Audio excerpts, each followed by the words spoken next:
Is Danny X. I'm getting real for a minute right here. I've never been fired my whole fucking life till I moved out here to goddamn Arkansas.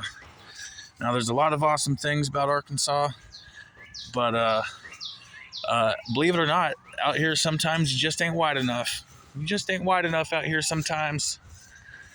I know you might be looking at me, judging me by the color of the skin, saying, but dang, you just fucking white, cracker. But nah, man, I done told y'all once, and I'll tell you again. I'm one half black, I'm one half brown, and I'm one half cracker. All right, that's three halves right there. I'm a burnt brownie cracker. I done told y'all this. All right, so moving on. These motherfuckers can pick up on that too. They're like, damn, he looks like one of us, but he don't act like one of us. He don't fuck his sister. No, sorry, Arkansas people, they don't all fuck their sister. Just some of them every now and then. It's all right. Anyway, so I just got me a new job. It's a job I've had before. They took me back happily on this one, but those last couple, I don't think they'll take me back. But so let's see here. The last job I just had, I got fired for on my very first week. It was a couple days. I started at the end of the week. I was going around asking for gas money. You know, got to make it to work, right? So I was asking for gas money, and I took a shower. They had a shower in the bathroom, you know, with the curtain and everything. There wasn't no sign up saying, don't take a shower. And so I took a shower a couple times, and they pulled me up to the office. This ain't this ain't going where you think it's going. They pulled me up to the office and like, you're doing an awesome fucking job, man. Within 3 days, they were talking about hiring me on full time at this last place. And so I thought everything was going good. I did my first partial week. I did my next full week. They were only requiring 40 hours. I put in like 60 hours, maybe an hour shy of that, 59 or some shit. Everything was going good. You know, damn near every day they're telling me how good of a job I was doing. And so on Monday, the following week, on my way home, I get a call up. You are relieved of your job duties. And I'm like, what the flying fuck, dude? Like, they've been doing nothing but tell me how good I'm doing. Why did they fire me? Because I went through a temp agency, right? And they like, were you asking for gas money from people? I'm like, well, yeah, I was, you know. I had to make sure to make it to work, right? Because I got an hour to drive just one way, you know. And I got a car that's good on gas right now, too, you know. So I really feel for them people with some gas hogs out there. And they said because I took a couple showers in there. So they fired me for asking for gas money and for taking showers, even though they want me to be there every day. And they want me to be clean, right? Because I've been living without electric for, I don't know, 5-6 years now, you know, by choice. I'm just kind of fucking hard-headed. I got my own property, and I got a spring on it, and the plan has been to get off-grid. I have two 400-watt wind turbines, and I just need the battery system and the energy distribution system to get some electric rolling. And let me tell y'all don't need electric nearly as much as what you think you do. Like, the only thing I really and truly need it for is just charging my fucking phone. Okay, so the job I had before that, I was working at a canoe rental place. Everything was going good. I was getting all the hours I could. They ended up firing me for, ever so respectfully, giving my number to a fine-ass little redhead that worked there. She was 24. And I was like, hey, are you single? She's like, yeah, I'm newly single. I was in a long relationship, and I gave her my number. I'm like, if you ever want to hang out outside of work, just call me, let me know. If not, whatever. And I was never going to say another word about it unless she called me. The next day I went to work. You're fucking fired, you piece of shit. And the dude that fired me too, he was married, right? But like, I'm like, come on, motherfucker. Like, if you were single, you would have hit on her by now too. And I don't even want to hear that shit. And he knew it. Okay, so what else? I was working at a Casey's store, which is a gas station with a restaurant attached to it, pretty much, for those who do not know.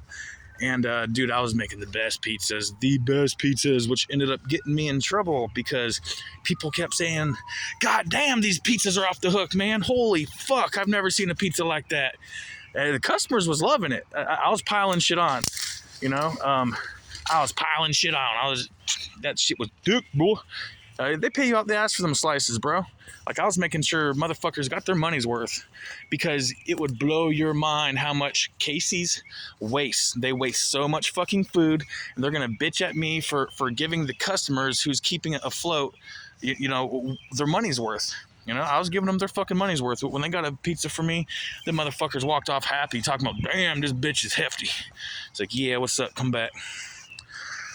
So anyway, they didn't fire me. I ended up walking out on them because I wasn't about to be getting bitched at for hooking up customers, you know.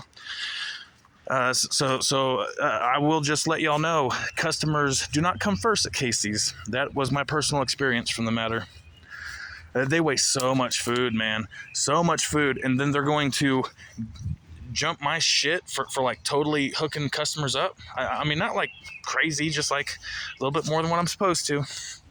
I was looking at it from the customer's point of view. Like, if I'm paying fucking $30 for this goddamn pizza, I want to make sure it's got $30 worth of shit on there, you know? What else? I was working at this fucking metal grinding place. And the dude that ran it, mind you, he wasn't the owner, he wasn't the boss, just a supervisor, right? The motherfucker would come in at 11, leave at about 2, maybe 3. You know, every great now and then he'd stay for 8 hours. And this motherfucker was all, because I'm a working motherfucker, man. Like, I want 60 hours a week, at least, minimum. Like, 40 hours is not a full week to me. And how the fuck can it be if you're trying to survive, you know? So, yeah, this motherfucker came up to me a couple times, and he was a big old, tall, buff motherfucker. Everyone was scared of him. But I could just tell, though, this motherfucker keeps talking to me like that, I'm going to blow up on him.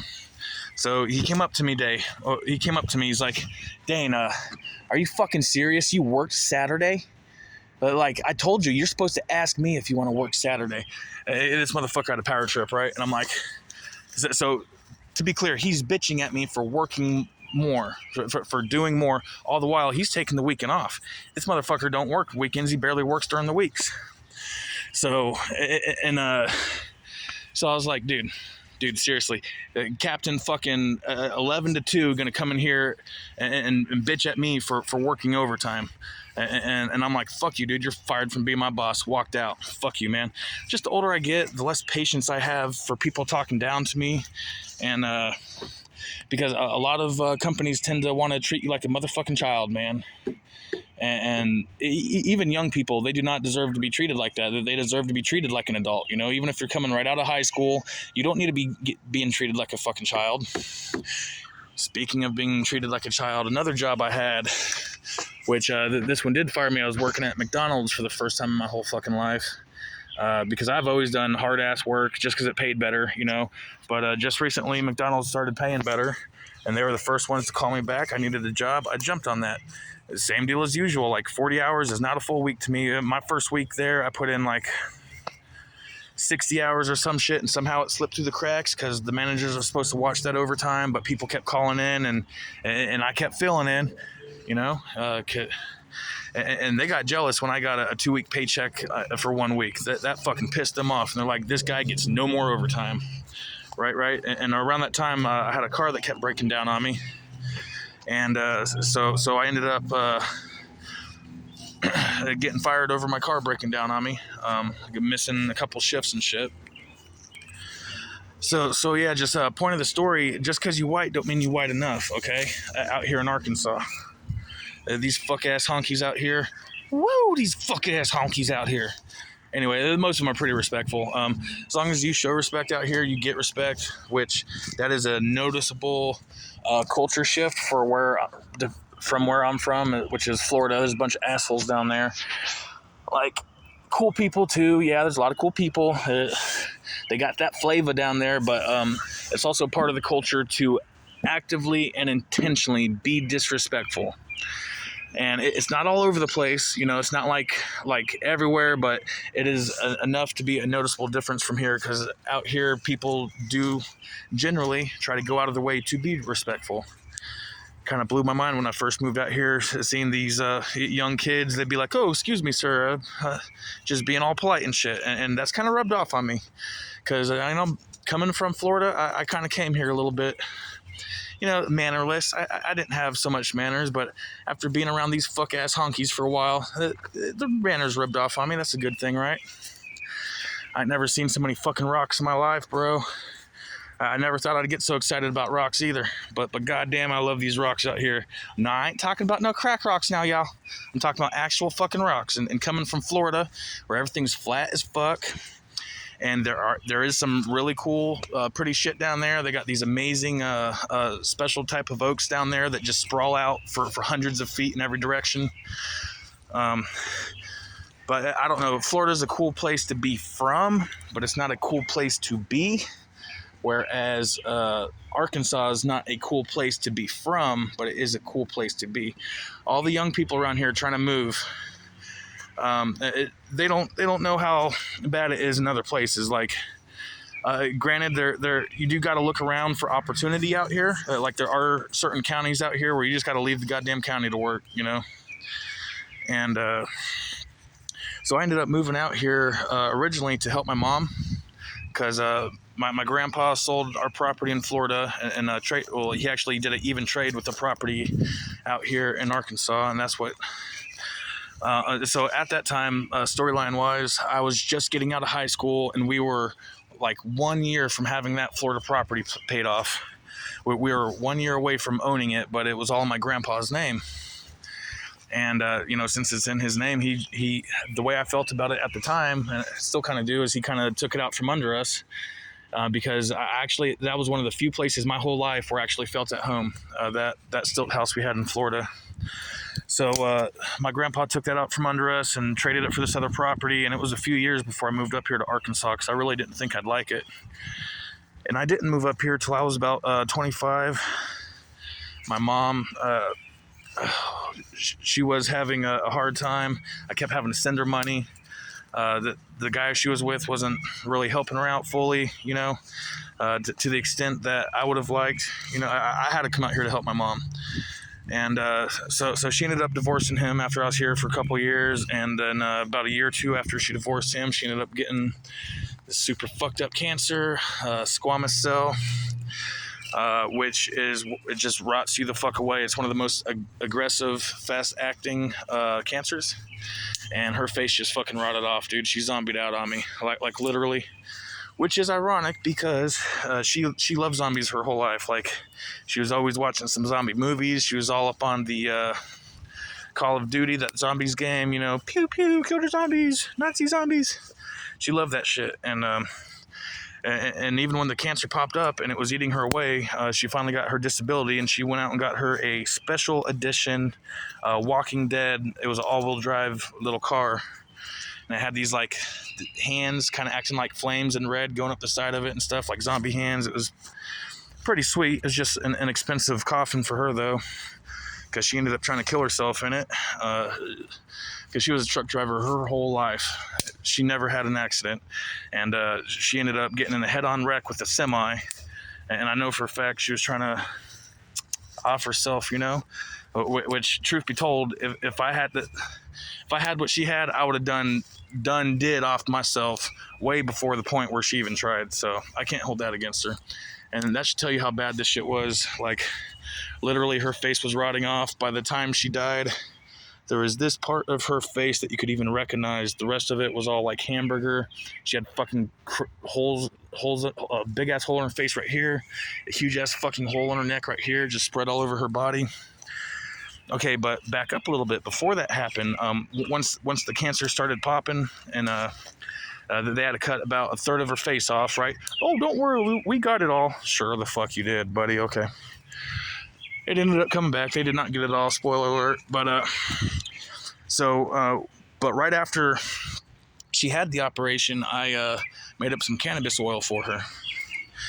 And dude, that shit works. That is a miracle cure. That is why cannabis was illegalized in the early 1900s, because the government did all kinds of medical testing on it, and they found out, fuck, this is a miracle cure right here. And they did not want the competition with the pharmaceutical industries, which is pretty much the backbone of which is the chemical industry. Okay, so So anyway, back to present. I'm just out here at my newer job, the one I've worked at a couple times before. You know, I went out here, they invited me back, and I didn't have enough gas money to get home last night, so I ended up camping in some woods. I found some woods to camp in. Look, that's not mine. That was here when I got here. Okay, I pulled up and thought someone was in it, but then I started looking at it and like that shit's all dilapidated and shit, so there ain't no one in there. But someone was staying in there for a little bit to get a couple paychecks up, and I don't blame them, because I just happened to find this nice little spot. I know it looks like I'm in the middle of the woods, don't it? Out here in Arkansas, there's woods all over the fucking place, but I'm actually in the middle of one of the bigger cities out here. You know, in a woody part of it, but it's pretty isolated. So I'm probably going to end up having to stay out here at least a few nights till I get my first paycheck. Of which I'm going to be working all kinds of extra overtime as per usual, because that's the kind of motherfucker I am. Let me see. It's just a quick little lowdown of what the dealio, and that time's running on up. Takes forever to load. Oh, and by the by, I've been trying to get up on the editing. I've been having problems with that. That's why none of my shit is edited so far. All these videos would have been posted, except for this one. I'm just not making this one. All these videos would have been posted way sooner, except for I was sitting there trying to edit them, and I kept getting all fucked up because I would say the program isn't super user-friendly or self-explanatory at all. So anyway, I'm like, just fuck it, just start posting my clips, and I'll work out the editing shit later, whatever. So I just want to say I appreciate your Daniacism. You see that little subscribe, like, and comment section? All that can go fuck itself. You know, I'm just that kind of anti-hero. All that can go fuck. Everyone with YouTube's all like, oh, please hit the subscribe button. It's like, motherfucker, people on YouTube know the drill, all right? If they like you, they will hit that shit. If they don't, they won't. But if they keep watching you, that shit will keep popping up. So it really don't matter if you fucking hit the subscribe. It really don't matter if you hit the like. If you keep watching something, it's going to keep popping up. I don't know if y'all notice that or not, but I'm just saying.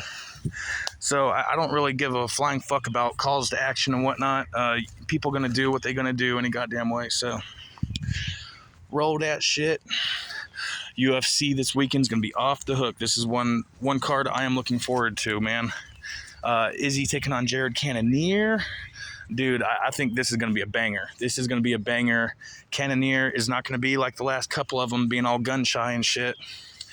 And even if he goes out on a shield, man, at least he went out swinging. That's more than what the last couple could say, you know? Just something about Izzy, just drains people's essence, man. It just drains their confidence. I don't know what it is, man, because I know they ain't going out there trying to not do their best, but that's what ends up happening. And I would just like to personally see someone going out there balls to the wall, giving that motherfucker some shit, because I got Izzy picked, but I just want to see some serious shit thrown at him, just because I wanted to see Israel Adesanya transcend that shit, you know? I want the most immaculate shit thrown at him. That way I can see the most immaculate ascension from him, if that makes any sense, okay? So, Sean Strickland versus Alex Pierra. Fucking awesome, dude. I want Sean to win.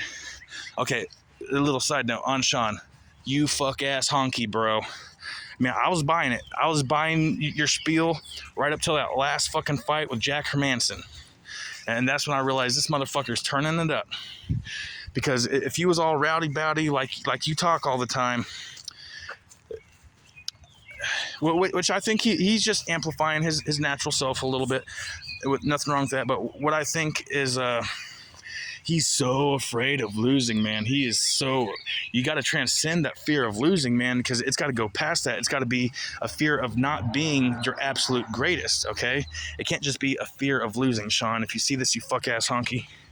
So, I really want Sean to win, and I think he absolutely has the tools to take it to Alex Pierra, okay?